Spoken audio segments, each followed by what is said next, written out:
Hi friends, ఈరోజు మనము సాంబార్ మునక్కాడలు వేసి ఎలా తయారు చేయాలో చూద్దాం.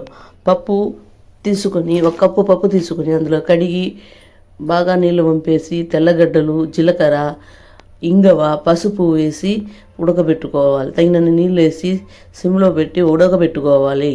ఒక 4 విసులు వచ్చిన తర్వాత దాన్ని తీసి పక్కన పెట్టుకోవాలి. ఈ పప్పులో ఇవంతా వేయడం వలన గ్యాస్ రిలీఫ్ అవుతుంది.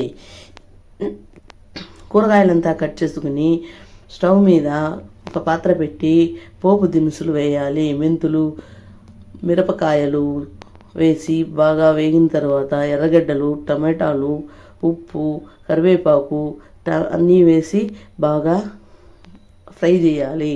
ఇప్పుడు ములక్కాడలు కూడా వేసి కాసేపు ఫ్రై చేసిన తర్వాత తగినంత కారం వేసుకోవాలి. వేసుకుని నీళ్లు పోసి కాసేపు ఉడికిన తర్వాత పప్పు, నీళ్ళు, చింతపండు కలిపి పోసి మళ్ళా ఉడకబెట్టాలి. ఈ ములక్కాడలు తినడం వలన ఇందులో జింక్ పుష్కలంగా ఉంటుంది. ఇది తింటే శరీరానికి చాలా మంచిది. ఇందులో ప్రోటీన్స్, విటమిన్స్ ఎక్కువగా ఉంది. పప్పులో కూడా ప్రోటీన్స్ ఉంది, చాలా బాగా ఉంటుంది. ప్రసవ సమయంలో ఈ మునక్కాడలు తినడం వల్ల ఆ బాలింతకు మంచి ప్రసవం జరుగుతుంది. ఈ ములక్కాడలు అతిగా తినకూడదు, దిట్టంగా తినాలి. ఇందులో జింక్ అధికంగా ఉంటుంది. సూప్ కూడా చేసుకుని తాగవచ్చు. చూడండి, సాంబార్ రెడీ. అన్నంలోకి టమాటా పచ్చడి, తాలింపు, ఎగ్ పెట్టుకొని తింటే సూపర్గా ఉంటుందండి, భలే ఉంటుంది. ఇప్పుడు మనము నడివీధి గంగమ్మ కార్తీక దీపము చూస్తాము. ఇక్కడ భక్తులు నడివీధిలో గంగమ్మను పెట్టి కొలుస్తున్నారు.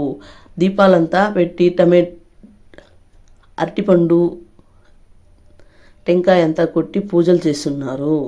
పిండి దీపాలు పెట్టారు. పసుపు, కుంకుమ ఎంత చక్కగా రాసున్నారు చూడండి. దేవుడు భలే అందంగా ఉన్నాడు. కర్పూరం పెట్టి ముట్టించి దండాలు పెట్టుకుంటా ఉన్నారు. దీపాలు వెలిగిపోతున్నాయి. భక్తులు వచ్చి వాళ్ళ యొక్క మొక్కులు తీర్చుకుంటా ఉన్నారు. నడివీధిలో గంగమ్మను పెట్టడం వల్ల అక్కడ ఆమె మనకి పాదుగాపుగా ఉంటుందని మనము నమ్ముతాము. అది నిజము. ఎక్కడ నిజమని నమ్ముతామో అది నిజంగానే ఉంటుంది. ఎప్పుడు పాజిటివ్ థింకింగ్స్లోనే ఉంటే బాగుంటుంది. ఇలా చేయడం వలన భక్తులు విశ్వాసంగా ఉంటారు. మనము చిన్నపిల్లలకు కూడా నేర్పించిన వాళ్ళము అవుతాము. Hi friends.